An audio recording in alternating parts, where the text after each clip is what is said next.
کنز الایمان ہے، ان کے علم کا جو خزانہ ہے، علامہ فاضل بریلوی کا جو ترجمہ قرآن ہے کنز الایمان، وہاں سے انہوں نے نام لیا ہے۔ تو میں اپنے تینوں مہمانوں کا شکریہ ادا کرتا ہوں، انہوں نے ٹائم دیا، وقت دیا، مہربانی فرمائی، تشریف لائے۔ اور میں ہمیشہ کہتا ہوں جو سوال کرنے والا ہوتا ہے وہ چھوٹا ہوتا ہے، جواب دینے والے بڑے ہوتے ہیں۔ اور یہ میں گزارش ان ٹی وی اینکر کو کرتا ہوں کہ جو کبھی نہ کبھی سمجھتے ہیں کہ جی ہم بڑی توپ بن گئے، ہم بڑے بن گئے، حالانکہ بات وہی ہے کہ جو سوال کرتا ہے وہ چھوٹا ہوتا ہے، جو جواب دیتا ہے وہ بڑا ہوتا ہے، اور سوال چھوٹا ہوتا ہے، جواب بڑا ہوتا ہے۔ یہ علامہ صاحب ایسے ہی ہے؟ جی جی بالکل صحیح فرمایا۔ تو کیا فرمائیں گے آج کے موضوع کے حوالے سے؟ حضرت حذیفہ کا ابتدائی تعارف فرمائیں۔ جی بسم اللہ الرحمن الرحیم، الصلاۃ والسلام علیکہ سیدی یا خاتم النبیین۔ قبلہ پیر صاحب بہت بڑی جلیل القدر اور عظیم المرتبت ہستی ہیں سیدنا حذیفہ بن یمان رضی اللہ تعالی عنہ کی ذات اقدس۔ جیسا آپ نے انٹرو میں بتایا، آپ کی کنیت ابو عبداللہ ہے اور آپ کئی سعادتوں کے حامل ہیں۔ آپ رضی اللہ تعالی عنہ کے والد گرامی کا نام حسل یا حسیل رضی اللہ تعالی عنہ ہے۔ آپ کو یہ سعادت بھی حاصل ہے کہ آپ کے والد گرامی اور آپ کی والدہ ماجدہ بھی صحابیت کے شرف سے جو ہے وہ شرف یاب ہوئیں، اور دونوں ہستیاں صحابیت کے مقام پر فائز تھے۔ آپ رضی اللہ تعالی عنہ کی ولادت باسعادت مدینہ منورہ میں ہوئی ہے۔ والد گرامی آپ کے ایک تاریخ کے مطابق یمن کے رہائشی تھے، اور دوسرا یہ ہے کہ جب مکہ مکرمہ میں منتقل ہو گئے کسی سبب سے، یا پھر مدینہ منورہ میں منتقل ہو گئے۔ اور دوسری روایت یہ بھی ہے کہ مدینہ منورہ میں آپ ہجرت کر کے آئے تھے، اور مدینہ منورہ کے قبیلہ بنی اشہل جو کہ یمن سے تعلق رکھنے والا قبیلہ تھا، تو اس کے ساتھ آپ کی جو مواخات تھی وہ بنائی گئی تھی، جس کے سبب سے آپ رضی اللہ تعالیٰ عنہ کا اصل نام حسل یا حسیل یہ پس پردہ چلا گیا، اور آپ کو یمان کے نام سے، یمن کی نسبت سے یاد کیا جانے لگا۔ حضرت سیدنا حذیفہ رضی اللہ تعالیٰ عنہ اپنے والد گرامی سے آپ نے بڑی تربیت حاصل کی۔ آپ نے والدہ ماجدہ کا بچپن کا واقعہ سنایا، وہ بھی آپ نے تربیت حاصل کی، اور نبی کریم صلی اللہ تعالیٰ علیہ وسلم کی ذات اقدس سے آپ نے بہت زیادہ اکتساب فیض کیا۔ بارگاہ مصطفیٰ کریم آقا صلی اللہ علیہ وسلم میں حاضر رہ کر حضور علیہ السلام سے آپ نے علم کے نور کے جو موتی چن کے اپنے سینہ اقدس کو منور کیا، تو اس کی نورانیت دیگر صحابہ کرام رضوان اللہ اجمعین سے ہمیں ہٹ کر ملتی ہے، ماشاءاللہ، کیونکہ آپ خود یہ بات فرماتے ہیں کہ صحابہ کرام رضوان اللہ اجمعین حضور کریم آقا صلی اللہ علیہ وسلم سے احکامات پوچھتے تھے، ان سے مختلف جو عبادات ہیں وہ سیکھتے تھے، لیکن میرا جو میدان تھا، میری دلچسپی کا میدان تھا، میں حضور علیہ السلام سے زیادہ خطر یعنی زیادہ گناہ کے بچنے کے سلسلے اور فتنوں سے نجات پانے کے سلسلے جو ہے اس کے حوالے سے گفتگو کیا کرتا تھا۔ جی حکیم صاحب کیا فرمائیں گے حضرت حذیفہ کا جو ایمان تھا، جو آپ کا عشق رسول تھا، اس کے اوپر روشنی ڈالیں۔ بسم اللہ الرحمن الرحیم۔ سب سے پہلے تو پیر صاحب آپ کا اور آپ کی ٹیم کا شکریہ کہ آپ نے مجھے اس موقع پر دعوت دی کہ میں بھی اس عظیم صحابی رسول کے بارے میں اظہار خیال کروں جو یقیناً ہمارے ایمان کا حصہ ہیں، اور یقیناً اگر ہم صحابہ کے عشق کو دیکھیں تو ان کا عشق مثالی ہے۔ پوری امت اگر ان کے عشق رسول کو آج فالو کرے تو ہم اپنی معراج کو پا سکتے ہیں۔ اور بالخصوص جناب حذیفہ بن یمان، آپ نبی علیہ السلام کے آداب کے حوالے سے ایک انفرادی مقام رکھتے ہیں۔ ماشاءاللہ، آپ بارگاہ مصطفیٰ علیہ السلام سے اقبال کہتے ہیں، خاموش ہے دل بری محفل میں چلانا نہیں اچھا، ادب پہلا کرینہ ہے محبت کے کرینہ۔ آپ ہمیشہ اس قدر با ادب رہتے کہ کبھی آپ نے ساری زندگی اپنی آواز کو نبی علیہ السلام کی آواز سے بلند نہیں فرمایا، انتہائی پست آواز سے گفتگو کرتے، اور ہر وقت مؤدب رہتے، کریم آقا علیہ السلام کی بارگاہ کی تعظیم کا ہر وقت لحاظ رکھتے۔ اور ایک وقت ایسا بھی آیا کہ آپ ایک بازار سے گزر رہے تھے تو آپ نے غسل کرنا تھا، حالت جنابت میں دیکھا کہ اچانک آقا علیہ السلام تشریف لا رہے ہیں، اور اس حال میں اس قدر آداب کو بجا لائے کہ ملاقات کرنا جو مناسب نہ سمجھا، راستہ بدل گئے، جیسے عرف عام میں کہتے ہیں بندہ کھسک جاتا ہے، تو دوبارہ غسل کر کے بالکل پاک ہو کر پھر آقا علیہ السلام کے بارے میں حاضر ہوئے۔ تو نبی علیہ السلام نے فرمایا کہ تم پہلے ملاقات کی، تو عرض کی یا رسول اللہ میں پاک نہیں تھا. تو آپ نے وہاں فرمایا بے شک مومن ہمیشہ پاک ہوتا ہے یا مومن نجس نہیں ہوتا. تو اندازہ لگائیے کہ اس ذات کو جس کے جلووں میں اللہ قدوس کے جلوے عیاں ہوتے ہیں. صحیح. ہر وقت صحابہ یہ اسی انتظار میں رہتے تھے کہ ہماری نگاہیں ہوں اور کریم آقا کا چہرہ مبارک ہو, اور اس کے بغیر ان کو چین آتا ہی نہیں تھا. لیکن ادب کا یہ عالم تھا کہ انہوں نے, حالانکہ وہ صرف جنابت کا غسل ان پر فرض تھا, ویسے وہ پاک تھے صحابی ہونے کی وجہ سے, صاحب ایمان ہونے کی وجہ سے, لیکن انہوں نے ہمیں یہ درس دیا کہ آقا علیہ السلام کی بارگاہ کے آداب میں جس قدر پاکیزگی ہوگی, جس قدر تقویٰ ہوگا, جس قدر طہارت ہوگی, اس قدر آپ کو اللہ کے رسول کا قرب نصیب ہوگا.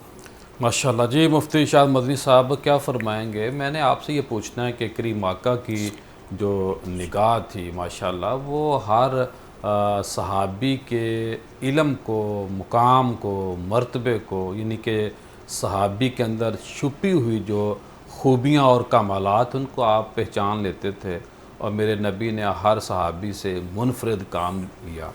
تو حضرت حذیفہ سے جو آپ نے کام لیا, جو آپ سمجھتے تھے کہ حذیفہ میں یہ خوبیاں ہیں, یعنی جس کو ہم پنجابی میں کہتے ہیں صرف پالش کرنے کی ضرورت ہے, تو میرے کریم آقا نے جتنے بھی صحابہ ہیں آپ کے, سارے ہیرے کے ہیرے ہیں, وہ اہل بیت ہوں یا اصحاب ہوں. کریم آقا نے ہر فرد کو پہچانا. کیا فرمائیں گے؟ بسم اللہ الرحمن الرحیم. جی پیر صاحب, یہ نگاہ مصطفیٰ صلی اللہ علیہ وسلم تھی کہ جو ہیرے تراشتی تھی, اور صحابہ کرام 1,24,000 کم و بیش صحابہ کرام ہیں, اور ہر صحابی کس علم کے مرتبے پر ہے, کس حلم پر ہے, کیا خوبیاں ہیں, نگاہ مصطفیٰ صلی اللہ علیہ وسلم سب کو بہمتی تھی, سب جانتے تھے سرکار. اور یہی وجہ ہے کہ حضرت حذیفہ رضی اللہ تعالی عنہ, اب میں اور آپ کانفیڈنٹ ہیں یا نہیں ہیں اس کا پہلے ہمیں خود احساس ہوتا ہے, لیکن نبی علیہ الصلوۃ والسلام جانتے ہیں کہ میرا حذیفہ جو ہے وہ کانفیڈنٹ بھی ہے, یہ رازدار بھی ہے, یہ حلیم ہے, یہ اپنے اوپر کنٹرول رکھتا ہے, جذبات پہ کنٹرول رکھنے والا ہے. لہٰذا ان کے منصب اور ان کی خوبیوں کے پیش نظر جو ڈیوٹیز تھیں اللہ کے نبی صلی اللہ علیہ وسلم نے وہ ان کو عطا فرمائی. آپ دیکھیں کہ انٹیلیجنس جو ہے وہ پوری دنیا کے اندر کسی بھی طاقت کی بہت بڑی طاقت ہوتی ہیں, ملک چلاتے ہیں, ملک چلاتی ہیں جو ادارے ہیں خفیہ ادارے. اور حضرت حذیفہ بن یمان رضی اللہ تعالی عنہ آج کے دور کے لحاظ سے یوں سمجھ لیں کہ وہ چیف آف انٹیلیجنس تھے. یعنی اس لیول کا ان کا ذہن اور فراست اور آداب اس چیز کے سمجھتے تھے کہ نبی علیہ الصلوۃ والسلام نے انتہائی مشکل وقت میں جتنے غزوات ہوئے, تمام غزوات میں سوائے غزوہ بدر کے آپ بقیہ تمام غزوات میں نبی علیہ الصلوۃ والسلام کے ساتھ شریک تھے. لیکن غزوہ خندق جس میں کافروں نے مکہ سے آ کر مدینہ منورہ کا محاصرہ کر لیا تھا, اور سخت محاصرہ ہوا تھا, اور خندق کے ذریعے دیوار کھڑی کر دی گئی تھی, درمیان میں فصیل بن گئی تھی کہ اب مسلمان جو ہیں وہ مقابلے کے لیے نہیں نکل رہے, اور ان کا محاصرہ بہت سخت ہو گیا تھا. اور ایک وقت تو ایسا آیا کہ کچھ لوگ قبیلے نبی علیہ الصلوۃ والسلام کے اب محاصرہ لمبا ہونے کی وجہ سے کچھ چھوڑ کے بھی چلے گئے, اور تنگی اور پریشانی کا وقت تھا اس وقت.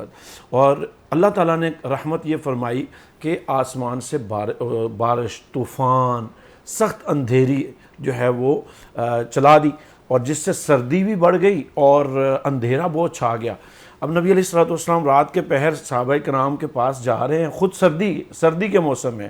حضرت حذیفہ ایک چادر لے کے تو بیٹھے ہوئے تھے ایک کنارے. آپ قریب گئے تو اللہ کے نبی نے ہاتھ اور ٹچ کیا نا, تو کہا حذیفہ, اللہ, یعنی سرکار حضرت حذیفہ آپ کی بارگاہ میں اتنے قریب ہیں کہ جسم کو ٹچ کرتے بھی محسوس فرما رہے ہیں کہ یہ میرا حذیفہ ہے. اور جب حضرت حذیفہ کو دیکھا تو سردی سے کانپ رہے تھے. تو اللہ کے نبی صلی اللہ علیہ وسلم نے فرمایا, حذیفہ اب جو آپ نے سوال کیا نا کہ آپ جو پوشیدہ خفیہ خوبیاں ہوتی تھیں ان کو کیسے بھانپتے تھے, اللہ کے نبی صلی اللہ علیہ وسلم نے فرمایا, حذیفہ رات کا پہر ہے, سردی کی رات ہے, محاصرہ لمبا ہو چکا ہے, آپ اس طرح کیجئے کہ کفار کے درمیان جائیے اور جا کے وہاں مخبری کیجئے, انٹیلیجنس کے طور پہ آپ جائیں اور وہاں کے حالات آ کے مجھے بتائیں. اللہ کے نبی صلی اللہ علیہ وسلم نے ساتھ ایک نصیحت فرمائی, فرمایا حذیفہ کچھ کر گزرنا نہ, کچھ ایسا ویسا نہ کرنا.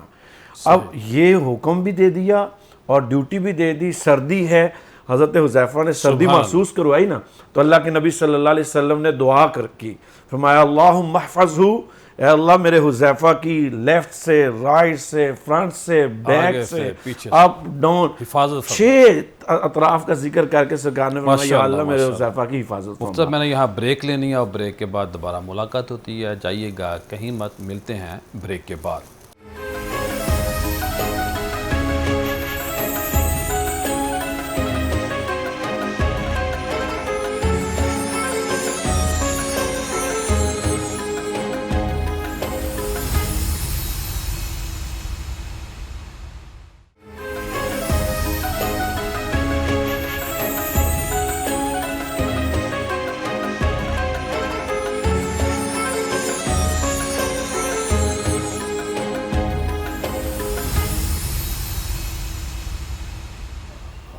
بریک کے بعد خوش آمدید خواتین و حضرات. آج ہم بات کر حضرت حذیفہ بن یمان کی. آپ کی ذہانت کی, آپ کی فطانت تھی, اور فتین تھے, بہت وسیع نالج رکھتے تھے, بڑا وسیع کشادہ آپ کا سینہ تھا. کیونکہ میرا ایمان کہتا ہے کہ کریم آقا نے جس کے سینے پہ ہاتھ لگایا ہو وہ سینہ بہت روشن ہو جاتا ہے. کریم آقا کی تو نگاہ جہاں چاہتی تھی وہاں نور آ جاتا تھا. تو مفتی پیر ذوالفقار مصطفیٰ ہاشمی صاحب کیا فرمائیں گے کہ آپ کی جو حکمت تھی, آپ کا جو ایک عدل والا نظام تھا, آپ کی جو دلیری تھی, اور عشق رسول تو ہماری گٹی میں ہے, کیا فرمائیں گے آپ؟ جی ہاں, میں اگر آپ اجازت دیں گے تو مفتی شاہد مدنی صاحب کا واقعی مکمل کرتے ہوئے بات کو آگے بڑھاتا ہوں.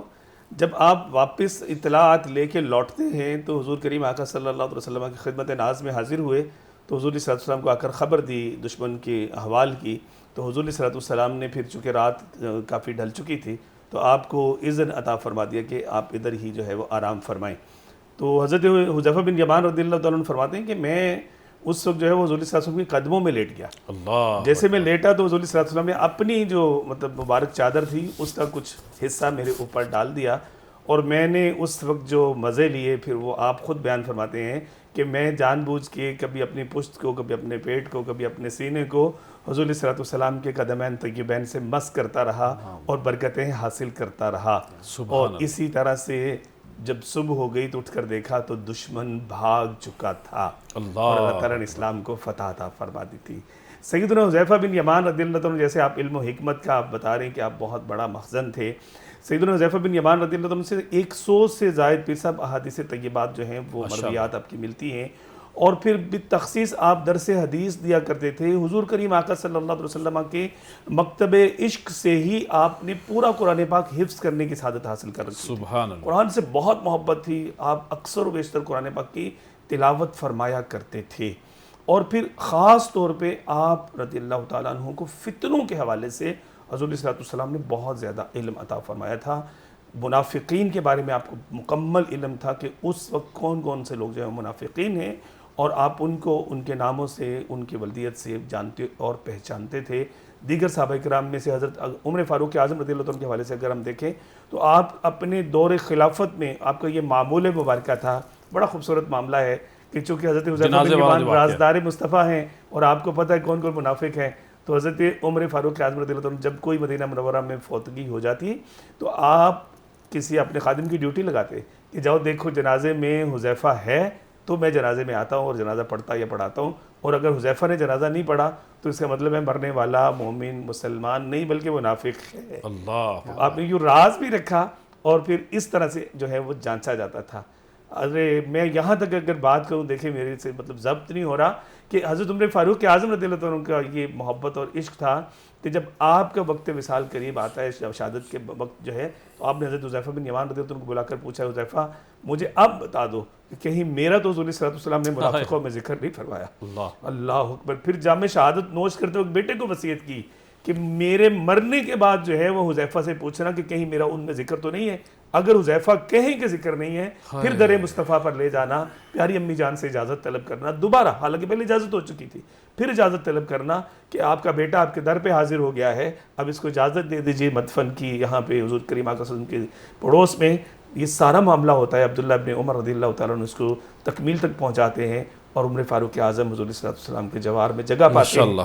یہ بڑی محبت کی باتیں ہیں. بس اللہ تعالیٰ. جی حکیم صاحب کیا فرمائیں گے جو آپ کا حکمت تو آپ میں تھی, اخلاق جو آپ کا تھا اس کے اوپر روشنی ڈالیں, اور جو آپ کی عادات تھیں, جو آپ کا طور طریقہ جس کو ہم پنجابی میں کہتے ہیں, اس پہ کیا فرمائیں گے آپ؟ اصل میں آپ چونکہ نبی علیہ السلام کی بارگاہ کے انتہائی مقرب تھے اور آقا علیہ السلام کے قرب کے طفیل, وہ میں یہی کہوں گا کہ صوفیہ کی طرح افناء فی الرسول تھے.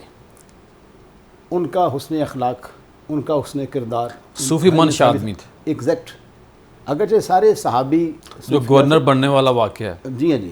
تو آپ کا کردار جب آپ کے والد شہید کیے گئے اس وقت بھی آپ نے تحمل میں اس کا مظاہرہ فرمایا, اگرچہ آخر تک اس کا درد رہا, اور آپ کے درد رہا, ان کے لیے دعا کرتے رہے. جی دعا بھی فرماتے رہے, جیسے جن سے یہ غلطی اللہ ان کی مغفرت, اللہ ان کو معاف فرما دے. بے شک. جیسے قبلہ فرما رہے تھے کہ آپ انتہائی آپ کے اندر قوت برداشت, جو کہ مشکل کام ہے. یعنی جب آپ اخلاق کے اعلیٰ منصب پر فائز ہوتے ہیں تو پھر آپ کے اندر جو خصائل رذیلہ ہیں وہ مفقود ہو جاتے ہیں, وہ ختم ہو جاتے ہیں. یعنی آپ کے اندر برداشت پیدا ہوتی ہے, تحمل پیدا ہوتا ہے. یہ اس بات کی دلیل ہے کہ یہ بندہ نبی علیہ السلام کے اخلاق کا مظہر ہے. تو آپ کے بارے میں صحابہ کے اقوال بھی بڑے مستند ہیں. حضرت علقمہ کا واقعہ مجھے یاد آ رہا ہے. وہ ایک بار دمشق کی مسجد میں تشریف لے گئے تو اللہ قدوس کی بارگاہ میں دعا کرتے ہیں کہ اللہم ارزقنی جلیسا صالحا, یا اللہ مجھے کوئی نیک بندہ ملا دے. یہ اس دور کے, یعنی صحابہ کے دور کے اور تابعین کے دور کے لوگوں کی دعائیں تھیں. ابھی آپ بات کر رہے تھے کہ لوگ اہل اللہ پر اعتراض کرتے ہیں. یعنی اس دور میں دعائیں یہ مانگی جاتی تھی کہ یا اللہ ہمیں کوئی صالح بندہ ملا دے. یعنی کہ جس دور میں صالحیت ہے, جس دور کے لوگوں کو جنتی ہونے کی سندیں عطا کی جا چکی ہیں, ان کے اندر بھی تجسس ہے کوئی ہم سے زیادہ کوئی پارسا مل جائے, ہم سے اعلیٰ کوئی متقی مل جائے. حالانکہ سارے ہی نیک تھے. جی بے شک بے شک. تو جستجو تھی. آج تو لوگ اعتراض کر رہے ہیں ایسے ہی. اگر صحابہ کی سنت نماز ہے, روزہ ہے, حج ہے, زکوٰۃ ہے, جہاد ہے, تو میں کہتا ہوں اہل اللہ سے منسوب رہنا اور ان کی جستجو کرنا یہ بھی ان پاک باز لوگوں کی سنت ہے. تو جب مسجد میں پہنچے تو آپ نے اس دعا کے بعد دیکھا کہ وہاں حضرت عبداللہ جو تھے وہ جناب قرآن کی تلاوت بالکل اسی ہی انداز میں فرما رہے تھے جس طرح نبی علیہ السلام قرآن کی تلاوت فرمایا کرتے تھے. تو حضرت ابو درداء انہیں ملے, ان سے پوچھا علقمہ سے کہ آپ کا کیا تعارف ہے؟ تو کہنے لگے میں اہل عراق سے ہوں. تو انہوں نے فرمایا کہ تمہارے اندر ایک ایسا بندہ بھی موجود ہے جس پر شیطان وار نہیں کر سکتا. وہ کون ہے؟ وہ جناب حضرت عمار بن یاسر ہے. اور ساتھ فرمایا ایک ایسا بندہ بھی موجود ہے جسے رازدار رسول کہا جاتا ہے. سبحان. یعنی ان کی بالخصوص اس صفت اور شان کو صحابہ آپس میں تذکرہ کرتے تھے. یہ ان کی انفرادیت, جیسے ہم صدیق اکبر کی صداقت کا تذکرہ کرتے ہیں, جناب عمر کی عدالت کا تذکرہ کرتے ہیں, جناب عثمان کی حیا کا تذکرہ کرتے ہیں, حیدر کرار کی شجاعت کا تذکرہ کرتے ہیں. تمام ستارے ہیں نا جی. بے شک. تو جب ہم یعنی کسی کو رازدار رسول کہتے ہیں, اور یہ بہت بڑا منصب ہے کہ کسی شخص کا نبی علیہ السلام مسلسل رازدار ہونا, صحیح, یہ ان کا بہت بڑا ایک میں کہتا ہوں ایک. جی مفتی ارشاد مدنی صاحب کیا فرمائیں گے جو آپ کا درس حدیث دینے کا واقعات اپنا ذوالفقار صاحب نے پہلے بتائے تھے, آپ کا جو تبلیغ اسلام کا کام ہے, جو طریقہ کار تھا, اس کے اوپر آپ بات کریں تو زیادہ مجھے خوشی ہوگی. جی بھی صاحب میں اس پہ بھی عرض کرتا ہوں. میں گزارش کر رہا تھا کہ حضرت حذیفہ رضی اللہ تعالیٰ عنہ کو جب سرکار نے بھیجا نا, تو اب آپ بڑے کانفیڈنٹ کے ساتھ ان کے لشکر میں پہنچ گئے, اور پہنچنے کے بعد آپ نے دیکھا کہ جو امیر لشکر تھا ان کا اس وقت ابو سفیان, جنہوں نے ابھی کلمہ نہیں پڑھا تھا, آپ کی اپروچ میں آ گیا اور دیکھا کہ وہ اپنے آپ کو گرم ہوا جلا رہا تھا, اور آپ کے تلوار جو آپ کا اس وقت تیر تھا وہ اس کے نشانے پہ تھا. لیکن اور حالانکہ جنگ کا موقع ہے, اور اگر ابو سفیان اس وقت مارے جاتے تو فتح مسلمانوں کی ہو جانی تھی, لیکن اس لیے کنٹرول کر لیا اپنے آپ کو کہ میرے نبی نے کہا تھا کہ اے حذیفہ کچھ ایسا ویسا نہ کر بیٹھنا. نمبر 1. نمبر 2, آپ ذہین اور نبی علیہ السلام کی رازداری کے پاس کیسا کیا کہ جب آپ پہنچے نا تو ابو سفیان لوگوں کو اکٹھا کر رہا تھا, اور اکٹھا کر کے قریب بٹھا کے کہنے لگا میں تم سے ایک ایسی بات کرنے لگا ہوں, لیکن مجھے ڈر ہے کہیں محمد صلی اللہ علیہ وسلم تک میری کوئی بات پہنچ نہ جائے. آپ ان میں موجود تھے. تو اس نے کہا اس طرح ہے کہ حالات بگڑ گئے ہیں, قافلے ہمیں چھوڑ کے چلے گئے ہیں, اور بارش اور طوفان اس طرح کا تیز آ گیا ہے, سردی, کہ اب ہم مسلمانوں کا محاصرہ مزید نہیں رکھ سکتے, لہذا میں تو جا رہا ہوں. لہذا پہلے اس بات کو چیک کر لو کہ تم میں کوئی جاسوس نہ ہو. اس کو چیک کرنے کا طریقہ ابو سفیان نے اس وقت یہ بتایا کہ اپنے آس پاس والوں سے پوچھ لو تم کون ہو. اس سے پہلے کہ حضرت حذیفہ کو کوئی پوچھتا, حضرت حذیفہ نے دائیں بائیں والوں کا ہاتھ پکڑا, کہا اے نا من انت, تو کون ہے, تو کون ہے. یعنی ان سے کوئی پوچھ ہی نہیں سکا. یہ انٹیلیجنس کا ایک لیول ایسا تھا اور آپ کی ذہانت کا یہ لیول تھا, اور یہی چیزیں, یہی اس وقت پھر فتح کا بھی باعث بن گئی. جب جیسے ہاشمی صاحب نے تذکرہ کیا کہ سرکار کے پاس جب واپس آئے تو اللہ کے نبی کو یہ بشارت دی کہ یا رسول اللہ وہ تو اب جا رہے ہیں. تو اس خفیہ خبر کی بدولت اللہ کے نبی نے فرمایا ہم تو یہاں ٹھہرے ہیں, جو ٹھہرا ہے وہ فتح یاب ہوگا. اس طرح وہ غزوہ خندق میں فتح نصیب ہوئی. حضرت حذیفہ رضی اللہ تعالیٰ عنہ درس حدیث جس انداز سے دیا کرتے تھے, تبلیغ جس انداز سے دیا کرتے تھے. پیر صاحب ایک چھوٹا سا میں واقعہ عرض کروں. میں ابھی جب چند دن پہلے مدینہ شریف میں تھا, تو جس ہوٹل میں ہم تھے تو وہاں میں 2 حارث جو تھے نا, وہ ایک دن میرے ساتھ بیٹھے, ینگسٹر تھے ہماری عمر سے, 25 سال کے شاید وہ تھے, 25-28 سال کے, دونوں بھائی تھے. تو میں نے ان سے ہیلو ہائی کی تو انہوں نے مجھے کہا کہ ہم حضرت حذیفہ بن یمان کی نسل سے. اللہ اللہ. آپ یقین کیجئے کہ یہ تو آج ٹاپک ہمارا سامنے آ گیا. میں ان بچوں کی گفتگو, ان کے انداز, میٹھا انداز, حضرت حذیفہ کا تذکرہ روتی آنکھوں سے کرنے کے انداز سے اتنا امپریس ہوا کہ میرے دل میں حضرت حذیفہ کی اور محبت بڑھ گئی. سبحان اللہ. وہ کہنے لگے کہ حضرت حذیفہ رضی اللہ تعالیٰ عنہ کا پورا خاندان جو ہے آج بھی مدینہ منورہ میں موجود ہے. اگرچہ آپ مدائن چلے گئے تھے لیکن پھر ان کا خاندان واپس مدینہ شریف آ گیا, اور ایئرپورٹ کے قریب, مطار کے قریب ان کا خاندان آج بھی آباد ہے. وہ بچے خود اتنے پاکیزہ الفاظ, کردار کا, ہم تقریباً 10 دن ان کے آس پاس رہے. حضرت حذیفہ بن یمان رضی اللہ تعالیٰ عنہ کا فیض ان بچوں سے اتنا مقدس لوگوں کا خون ہے جی, اور مقدس خون. اور دیکھیں جبکہ وہاں تو اور بھی بہت خاندان ہیں, لیکن حضرت حذیفہ رضی اللہ تعالیٰ عنہ کی جس نفاست کا, وہ رازداری جس کا انہوں نے ہم تذکرہ کر رہے ہیں نا, جب وہ اس چیز کا تذکرہ کر رہے تھے تو وہ اپنے شرف پر ناز کر رہے تھے کہ ہم اس نسل سے ہیں جس نسل کو اللہ کے نبی صلی اللہ علیہ وسلم نے اپنا رازدار بنایا. ذوالفقار صاحب کچھ ایڈ کرنا چاہ رہے ہیں جی. جی بالکل, بہت پاکیزہ طینت اور پاکیزہ فطرت ہستیاں ہیں یہ, اور اسی لیے تو آپ دیکھیے نا کہ حضور کریم آقا صلی اللہ علیہ وسلم نے ایسے ہی تو ارشاد نہیں فرما دیا, بلا تخصیص ارشاد فرمایا, فَبِأَيِّهِمْ اِقْتَدَيْتُمْ اِهْتَدَيْتُمْ. صحابہ النجوم, میرے تمام صحابہ جو ہیں وہ مثل ستارے آسمان کے ہیں, اور ان میں سے کسی کی بھی تم جو ہے وہ پیروی کر لو گے تو تم ہدایت پا جاؤ گے. حضرت سیدنا حذیفہ بن یمان رضی اللہ تعالیٰ عنہ جو آج کے ہمارے ممدوح ہیں, آپ کی تو کئی تخصصات ہیں. آپ دیکھیے کہ قرآن حکیم فرقان مجید کے ساتھ, جیسے میں نے پہلے عرض کیا, بڑا آپ کو شغف تھا, اور وہ اللہ تعالیٰ کی بارگاہ میں ایسا قبولیت کا باعث بنا کہ جب مختلف جو بلاد ہیں اس کی فتوحات ہوتی ہیں تو آپ مقام نہاوند وغیرہ دیگر مقامات پر جو ہے وہ قادسیہ کے مقام پر بھی آپ نے جو ہے وہ جہاد میں شرکت فرمائی. تو وہاں لوگوں کو دیکھا کہ وہ مختلف قراتوں میں قرآن پاک پڑھ رہے تھے, تو آپ نے واپس آ کر سیدنا عثمان غنی رضی اللہ تعالیٰ عنہ کی اس بات کی خبر دی اور ان کو بتایا کہ اس طرح سے قرآن کی قرات جو ہے وہ لوگوں نے اپنی اپنی زبانوں میں شروع کر دی ہے. تو پھر جامع القرآن جو سیدنا عثمان غنی رضی اللہ عنہ لقب ہے وہ اس وجہ سے نہیں ہے کہ آپ نے قرآن کو جمع کیا تھا. قرآن تو پیارے آقا صلی اللہ علیہ وسلم نے خود جمع فرما کے سیدنا ابوبکر صدیق رضی اللہ عنہ کو سپرد فرما دیا تھا, اپنی عائشہ صدیقہ رضی اللہ عنہ کو سپرد فرما دیا تھا. مسلمانوں کو ایک قرات پر جمع آپ نے فرمایا تھا. تو آپ یعنی سیدنا حذیفہ بن یمان رضی اللہ عنہ اس بات کا سبب بنے کہ آج امت جو ہے وہ ایک قرات پر, قرات قریش پر جو ہے وہ جمع ہے, قرات حفص بھی اس کو ہم کہتے ہیں, اس پر جمع ہے.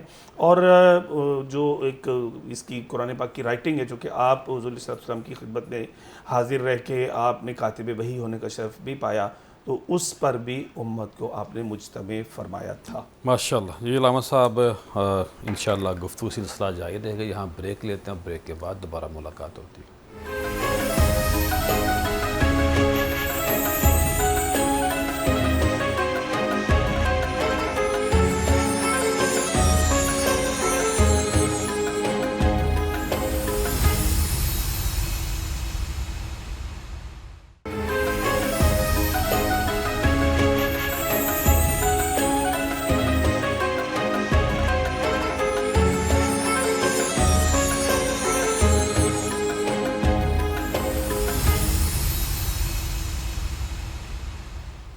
بریک کے بعد خوش آمدید خواتین حضرات. اللہ کا بڑا فضل اور کرم ہے کہ حضرت حذیفہ کا ذکر کر رہے ہیں. یہ اللہ کی مہربانی ہے کہ اللہ پاک نے ہمیں ان خاندانوں میں پیدا کیا ہے کہ جن کی اولاد ہونے کا ہمیں بھی شرف حاصل ہے. یہ چھوٹا اعزاز نہیں ہے, سچی بات ہے. یہ اگر کوئی ہمارے پاس کوئی پلے ہے جس کو کہتے ہیں, تو یہ پاکوں کا ذکر کرنا ہے, یہ پاکوں کی نسبت ہے. ان کے صدقے ہمارا بیڑا پار ہو سکتا ہے. میرے نبی کو دیکھنے والے, جس طرح مفتی شاہ مدنی صاحب جب بات کر رہے تھے میرے تو رونگٹے کھڑے ہو گئے تھے, اور ہمیں یہ نہیں پتہ تھا مفتی صاحب کہ آپ نے ان کے خاندان والوں سے ملاقات کی ہے, نہ آپ نے ہمیں آ کے بتایا. تو یہ اللہ پر پھر میرے ذہن میں آ رہا تھا کہ کاش کوئی ایسا سسٹم ہو, کہ ایسی ریسرچ سامنے آ جائے کہ کون صحابی جو آگے نسل چلی ہے ان کا پورا ایک نظام اور ڈسپلن بننا چاہیے. اور یہ میرا خیال ہے ہم مقروض ہیں, کریم آقا کے مقروض ہیں کہ ہم کریم آقا کے صحابہ کی کیر اس طرح نہیں کر سکے کہ جس طرح کرنی چاہیے تھی. مفتی صاحب اور حکیم صاحب بڑی ذہن میں باتیں آ رہی ہیں, کیا فرمائیں گے جو میں نے ابھی بات کی ہے کہ ہم بہت اب تو ڈی این اے کا بڑا ایک نظام آ گیا. جی اصل میں چونکہ مسلمان ہونے کی حیثیت سے ہمارے ایمان کا تقاضا ہے کہ ہم ہر اس چیز سے محبت کریں جو نبی علیہ السلام سے منسوب ہے, بے شک, اور اسی سے ہم صحابہ اور اہل بیت سے محبت کرتے ہیں. بے شک. تو لازمی بات ہے کان ابوہما صالحہ کے تحت اگر ان نیکوں کی اولاد کی ہم رسپیکٹ کرتے ہیں, جستجو کرتے ہیں, یہ بھی عبادت ہے. اور یہ ان کا کریڈٹ ہے کہ ہم ان کو دیں. یعنی جو اعزاز ان کو اللہ نے عطا فرمایا کہ وہ کوئی صدیقی ہے, کوئی فاروقی ہے, کوئی سادات میں سے, تو جیسے حضرت حذیفہ میں سے, ان کی اولاد میں سے, یا دیگر صحابہ کی اولاد میں سے جو لوگ ہیں. اور میں بھی عرض کر دوں کہ میں نے عرض کیا جب ناچیز مدینہ طیبہ حاضر ہوا تو چند احباب سے ملاقات ہوئی تو پتہ چلا کہ صحابہ کی اولادوں میں سے وہ ایک مخصوص وقت میں کو 8-10 افراد ایک دائرے کے میں باقاعدہ وہاں پہ حاضر ہوتے ہیں, تو وہاں جا کر ان کی زیارت کا شرف حاصل ہو سکتا ہے. تو یہ آپ نے بجا فرمایا کہ ہم مقروض ہیں, ہمیں کوشش کرنی چاہیے کہ ایسے قبائل کے جو لوگ ہیں, جو صحابہ کی اولادیں ہیں, ان کو یعنی وہ رسپیکٹ دی جائے. اور جیسے ہم اکثر بڑے بڑے پروگرامز پہ یعنی مشائخ کو بلاتے ہیں دیگر ممالک سے, عرب سے, تو اگر ہماری کسی یعنی میلاد کی محفل ہو یا کوئی اور پروگرام ہو, تو اگر یہ میرا خیال تھا کسی ایسے فرد کو اگر ہم بطور مہمان خصوصی یا بطور صدر منتخب کریں تو میں کہتا ہوں یہ اللہ اور اس کے رسول کی رضا کا جو عجیب و غریب قسم کی قوم ہمیں ٹکری ہوئی ہے, اس کے لیے بھی عقائد بھی اب درست نہیں ہیں. تو اللہ کرے کہ ہم ان کی جگہ ایسے صحابہ کی اولادوں کو بلائیں. بے شک بے شک. اصل میں جی وہ اقبال پیوستہ رہے شر سے امید باہر, بات وہی ہے. جو لوگ اہل اللہ سے وابستہ رہے ان کا اللہ نے ایمان بھی سلامت رکھا, ان کا ایقان بھی سلامت رکھا, ان کا عرفان بھی سلامت رکھا. دیکھیں اس کے بغیر کوئی عارف باللہ نہیں ہوا. تو یہ تو ساری بات نسبت کی ہے. جن کے عقیدے بگڑے ہیں وہ مرکز سے ہٹ کے بگڑے ہیں. صحیح. ورنہ آپ جناب صدیق اکبر کو دیکھ لیں, جناب عمر کو دیکھ لیں. بلکہ مطلق صحابہ کا جو انداز تھا آداب بارگاہ رسالت کا, وہ اس کی مثال کو دنیا میں پیش کر ہی نہیں سکتا. اللہ. بڑے بڑے عروہ بن مسعود جیسے بادشاہ کے دنگ رہ کے دیکھتے ہو کہ یہ کیا ہے. تو وہاں تو نظام ہی اور ہے, عشق کی اپنی دنیا ہے. تو اس لیے ساتھ صحابہ روتے ہیں. بے شک بے اے کریم آقا یہ آپ کی نسبت کا وسیلہ کی برکت ہے بے شک کہ ہم کیا تھے, آپ نے ہمیں کیا بنا دیا. جی ہاں, اصل میں وہ بھی ناز اور فخر کرتے تھے. بے شک بے شک بے شک. یہ تو جناب والا ہر صحابی نے اس پر کلمہ جی مفتی شاہ مدنی صاحب, میں دوبارہ حکیم صاحب کی طرف آتا ہوں, کیا فرمائیں گے آپ؟ سب جس ناز سے وہ مشرف ہوئے ہیں وہ ہے ہی ناز. جس لیول پہ وہ فائز ہوئے ہیں, جیسے آپ تذکرہ کر رہے تھے نا صحابہ کرام کی اولاد کا, تو اسپیشلی طور پہ مجھے 3 سے 4 صحابہ کرام کے خاندانوں سے مختلف مواقع پہ ملنا نصیب ہوا الحمدللہ. اور میں نے ایک مکہ مکرمہ میں ایک نوجوان سے ملاقات ہوئی. میری عادت ہے کہ میں جب وہاں کہیں کسی عربی سے ملتا ہوں تو میری خواہش ہوتی ہے کہ میں اس سے پوچھوں کہ آپ مکی ہو, آپ مدنی ہو, کس قبیلے کے ہو. اور میں نے میرا خیال ہے اس طرح کوئی 100 کے قریب کم از کم لوگوں کے میل جول میں انٹرویو کیے ہوں گے کہ کس خاندان سے ہیں. لکھا کرو کہیں, اب بات لکھیں آپ نے. تو مجھے ایک صاحب ملے, وہ مکہ میں مقیم ہے اب, تو مجھے کہنے لگے کہ ہم حضرت عبداللہ بن مسعود کی اولاد سے ہیں. واہ واہ سبحان اللہ. اچھا, میں حضرت عبداللہ بن مسعود اس صحابیت کے عظیم مرتبے میں صحابہ میں بھی ممتاز شان کے مالک تھے. اس شخص نے نا مکہ مکرمہ میں وہ ٹیکسی چلا رہا تھا, تو وہ جب تھوکنے لگا نا تو تھوکتے ہوئے اس نے ایک طرف تھوکنے کا ارادہ کرنے کے بعد دوسری طرف تھوک دیا. میں نے کہا یہ کیا ہے؟ کہتا اس طرف مکہ خانہ کعبہ شریف ہے, تو یکدم مجھے تھوکتے یاد آیا کہ ادھر نہیں ادھر تھوکنا ہے. اللہ اکبر. یعنی حضرت عبداللہ بن مسعود رضی اللہ تعالیٰ عنہ کی فقاہت جو تھی سبحان اللہ. وہ آپ کے خاندان میں کیسے سرایت کرتی ہے. اور بظاہر وہ نوجوان جو تھا وہ کوئی فاضل نہیں تھا. مفتی صاحب, اللہ کے نبی نے ہر صحابی کو مختلف دعا دی. وہی میں گزارش کر رہا ہوں کہ وہ صحابی حضرت عبداللہ بن مسعود, یہ حضرت حذیفہ رضی اللہ تعالیٰ عنہ, یہ دعائیں تو قیامت کے دن بھی کام آنی ہیں. حضور کی دعا تو ایسی ہے جس کو ہمارے بزرگوں نے فرمایا نا, اجابت کا صحرا عنایت کا جوڑا, دلہن بن کے نکلی دعائے محمد. سبحان اللہ. کہ آقا کریم صلی اللہ تعالیٰ علیہ وسلم کے لبھائے مبارکہ سے جو الفاظ نکلے کسی کے لیے, اللہ نے اس کو قبول فرما دیا. حضرت عبداللہ بن مسعود رضی اللہ تعالیٰ عنہ کے لیے فقاہت کی جو دعا نکلی, حضرت عبداللہ اب خاندان ہے, حضرت حذیفہ رضی اللہ تعالیٰ عنہ کا خاندان لے لیں, حضرت عبداللہ بن مسعود رضی اللہ تعالیٰ عنہ کا خاندان لے لیں, اور دیگر صحابہ کرام وہاں پہ مکہ مدینہ منورہ میں, تو آپ تھوڑا سا کسی کو قریدتے ہیں نا پیر صاحب, آپ بالخصوص اگر آپ 8-10 دن کے حاضری میں ہوتے ہیں عام طور پہ, تو آپ مخصوص جگہوں پہ مخصوص لوگوں کو آپ بیٹھے دیکھیں گے نا, تو تھوڑا سا ان کے قریب ہو کے دیکھیں, آپ کو جھلک نظر آئے گی کہ یہ کس شان کے مالک ہیں اور ان کا نسب کہاں تک جا رہا ہے. جی ذوالفقار صاحب, میں دوبارہ مفتی صاحب کی طرف جاتا ہوں. پہلے یہ بتائیے کہ جو آپ کا ذوق جہاد تھا, جذبہ جہاد تھا, اس کے اوپر روشنی ڈالیں آپ. جی ہاں, دیگر صحابہ کرام رضوان اللہ اجمعین کی طرح سے آپ کو بھی یہ شغف جو ہے وہ یقیناً ایک طرح سے حضور صلی اللہ علیہ وسلم کی صحبت باکمال سے حاصل تھا. تمام غزوات میں جیسا مفتی صاحب قبلہ نے فرمایا, سوائے غزوہ بدر کے اپنے شرکت کی, غزوہ بدر میں شرکت نہ کرنے کا بھی ایک بڑا خوبصورت واقعہ ہے. آپ اپنے والد گرامی کے ساتھ مکہ مکرمہ سے مدینہ منورہ کی طرف آ رہے تھے, کفار کا جو لشکر تھا انہوں نے آپ کو انٹرپٹ کیا, پوچھا تو آپ نے کہ آپ کے والد نے کہا کہ نہیں ہم تو مدینہ منورہ جا رہے ہیں. تو کہا, وعدہ لیا کہ جاؤ مدینہ منورہ جانا ہے, لیکن تم نے ہمارے خلاف لڑنے کے لیے نہیں آنا, ہم تو لڑنے جا رہے ہیں. تو انہوں نے کہا ٹھیک ہے ہم لڑنے نہیں آتے. حضور صلی اللہ علیہ وسلم کی خدمت ناز میں پہنچے, آ کر واقعہ عرض کیا. حضور کریم آقا صلی اللہ علیہ وسلم نے افائے عہد کا ایک خوبصورت پیغام جو ہے وہ رہتی دنیا تک کے اپنے ماننے والے غلاموں کو دیا کہ نہیں, تم جب انہیں یہ کمٹمنٹ کر کے آئے ہو کہ ہم تمہارے خلاف نہیں لڑیں گے, لہٰذا اب تم ہمارے ساتھ, اگرچہ ہمیں ضرورت ہے, ہم تعداد میں بہت تھوڑے ہیں, لیکن تم ہمارے ساتھ اب شریک سفر نہیں ہوں گے, آپ لوگ مدینہ منورہ چلے جائیے, ہم بدر میں جا کر لڑتے ہیں. اور اس کے بعد پھر دیگر غزوات میں آپ نے شرکت کی. حضور کریم آقا صلی اللہ علیہ وسلم کے وصال فرما جانے کے بعد عمر فاروق اعظم رضی اللہ عنہ کے دور میں جو بھی محاذ ہوئے, اور عثمان غنی رضی اللہ عنہ کے دور میں جو بھی محاذ ہوئے, اسلام کی جو کثیر فتوحات کا دور ہے, آپ ہر محاذ پر جو ہے وہ کفار اور دشمنان اسلام کے خلاف برسر پیکار نظر آتے ہیں. قادسیہ, نہاوند, اور اسی کے تسلسل میں ہی آپ کو پھر جو ہے وہ مدائن میں بھجوایا جاتا ہے گورنر بنا کر, اور وہاں پر آپ جا کے خدمت اسلام کا عظیم فریضہ سر انجام دیتے ہیں. جی حکیم صاحب آخر میں کیا فرمائیں گے؟ میں قبلہ ہاشمی صاحب کی بات کو بڑھاتا ہوں کہ صحابہ کے قریب ان کا مقام و مرتبہ. اب ایک صحابی ہر شان والا, لیکن جو شیخین کا مقام ہے, ان جناب عمر جو مراد رسول ہے, یہ رازدار رسول ہے.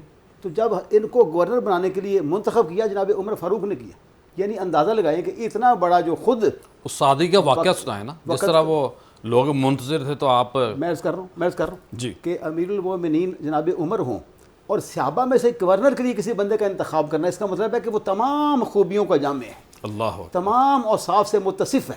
جو ہر اچھی خوبی ایک مسلمان کے اندر ہونی چاہیے وہ اللہ نے ساری خوبیاں میں پیدا فرمائی ہیں. تو جب ان کو بھیجا گیا تو آپ نے وہاں 2 باتیں ارشاد فرمائی, قابل غور ہے. فرمایا لوگوں ان کی اطاعت کرنا, اور جو یہ طلب کریں ان کی مدد کرنا. آج لوگ کہتے ہیں کہ اللہ رسول کے علاوہ کسی کی اطاعت ہی نہیں.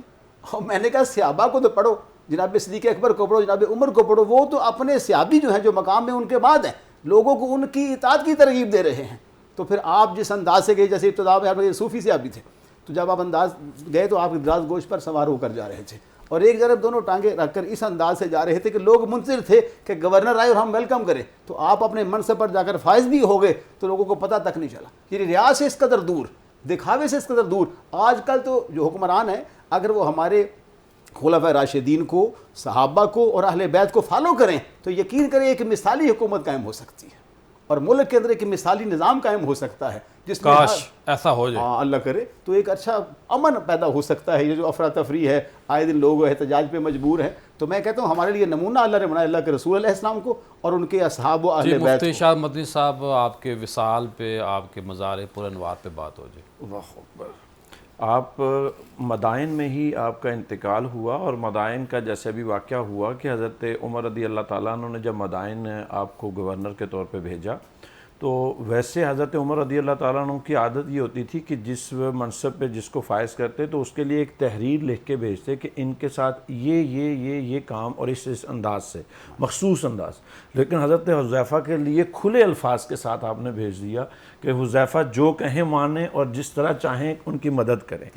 حضرت حذیفہ رضی اللہ تعالیٰ عنہ کو جب ایک علاقے سے دوسرے علاقے میں بھیجا نا, تو بظاہر وہ تھوڑا سا مشکل فیصلہ تھا, لیکن جب آپ روانہ ہوتے ہیں تو راستے میں ایک جگہ پہ حضرت عمر رضی اللہ تعالیٰ عنہ یکدم سامنے آ جاتے ہیں اور فرماتے ہیں کہ حذیفہ تمہارا مقام و مرتبہ میں جانتا ہوں, اسی لیے میں ذاتی طور پہ آپ سے ملنے آیا ہوں کہ اس معاملے میں نہیں. حضرت حذیفہ رضی اللہ تعالیٰ عنہ کو آپ کا مزار مبارک مدائن میں اور وہیں پہ آپ اس دنیا سے پردہ فرمایا, اور جہاں تک ان کا مزاج تھا آج بھی ان کے جتنے زائرین ملتے ہیں, بلکہ آپ کا انتقال کے بہت عرصے بعد حضرت جابر اور حضرت حذیفہ رضی اللہ تعالیٰ عنہ کے مزار شریف, آپ کی قبر انور کے آس پاس پانی کہیں جمع ہو گیا جس سے قبر انور میں آپ کشادہ کرنا پڑا, قبر انور کو کھولنا پڑا. تو جب دیکھا گیا ایک عرصے کے بعد تو ایسے لگتا تھا جیسے ان کو بھی چند گھنٹے پہلے دفن کیا گیا. حضرت حذیفہ رضی اللہ تعالیٰ عنہ کا مزار آپ کی قبر انور میں, آپ کا جسم مقدس, آپ کا چہرہ, آپ کا پوری باڈی جو ہے وہ صحیح سلامت چمک کے ساتھ وہاں ویسے ہی موجود ہے. اور یہ سرکار کے صحابہ کی شان ہے, اور جب سرکار کے صحابہ کی عالم کیا ہوگا, سرکار کا عالم کیا ہوگا. یہی وجہ ہے کہ وہ کسی عاشق نے کہا نا, تو شرعی مسئلہ بھی ہے نا, انبیاء اپنے انبیاء کرام جسموں اپنی کے قبروں میں ساتھ جسموں کے ساتھ زندہ ہیں, اور صرف زندہ نہیں ہے پیر صاحب, وہ اپنی تمام تر خوبیوں کے ساتھ موجود ہے. اللہ یقین کریں اللہ ہمیں وہ بصیرت عطا فرمائے کہ جس میں ہم محسوس کر سکیں. جی علامہ ذوالفقار صاحب آخر میں کیا فرمائیں گے آپ؟ جی قبلہ شاہد بندی صاحب بڑی خوبصورت پیرائے میں بات کو کنکلوڈ کر رہے تھے. یہ بالکل ماضی قریب کی بات ہے پیر صاحب, 1350 سن ہجری کے تقریباً قریب کی بات ہے جب یہ مزارات جو ہیں آپ کے کھلے, اور یہ مدائن میں حضرت سیدنا سلمان فارسی رضی اللہ تعالیٰ عنہ کا روضہ پر نور بھی ہے جی, متصل اس کے جو ہے ان دونوں صحابی جو حضرت جابر بن عبداللہ اور حضرت سیدنا حذیفہ بن یمان رضی اللہ تعالیٰ عنہ کا روضہ پر نور ہے. مجھے الحمدللہ 2 مرتبہ حاضری کی سعادت حاصل ہوئی ہے, اور بہت ہی پرسوز اور بہت ہی روح پرور مقام ہے, روحانیت سے معمور ہے, اور اس کے بالکل قریب وہ کیسر و کسرا کا محل ہے قبلہ پیر صاحب, جہاں آج بھی وہ دیواریں اور وہ دراڑ موجود ہے. حضور کریم آقا صلی اللہ علیہ وسلم کی جو شب ولادت اللہ تعالیٰ نے ایک آپ کے معجزہ کرم کے اعتبار سے آپ کی ولادت کا خبر دینے کے لیے ذوالفقار صاحب ماشاءاللہ خوشائن بات یہ ہے کہ اب جو اس وقت گورنمنٹ ہے سعودیہ کی وہ ان مقدس جگہوں کو محفوظ کر رہی ہے اور لوگوں کو آہستہ آہستہ زیارت کرنے کا شرف اور موقع بھی دینے جا رہی ہے. کیونکہ ماضی میں ہم نے دیکھا ہے کہ جب بھی عشاقان مصطفیٰ, عشاقان صحابہ کبھی زیارت کے لیے ان جگہوں پہ جاتے تھے تو لوگ ان کے وہاں کی انتظامیہ تنگ کرتی تھی. آج ماشاءاللہ صورتحال بدل رہی ہے. خواتین حضرات, لیکن میں ایک تصحیح کر دوں, یہ مدائن جو ہے عراق میں ہے, سعودیہ والوں کو جاگ آ گئی ہے دیر سے, لیکن مدائن عراق میں. میں مدینہ کی بات کر, مدینہ اور مکہ شریف کی. تو خواتین حضرات, آج ہم نے بات کی حضرت حذیفہ کی. آپ کی ذات کو ہم نے یاد کرنا ہے, اصال ثواب کرنا ہے, دعا کی صورت میں, نوافل کی صورت میں, ذکر اذکار کے فاتحہ پڑھ لیں. اور جب ہم ان کے لیے فاتحہ پڑھیں گے تو یقین مانیے بنیادی طور پہ یہ اپنے لیے فاتحہ ہے, اپنے لیے فائدہ ہے. کل دوبارہ ملاقات ہوگی. السلام علیکم.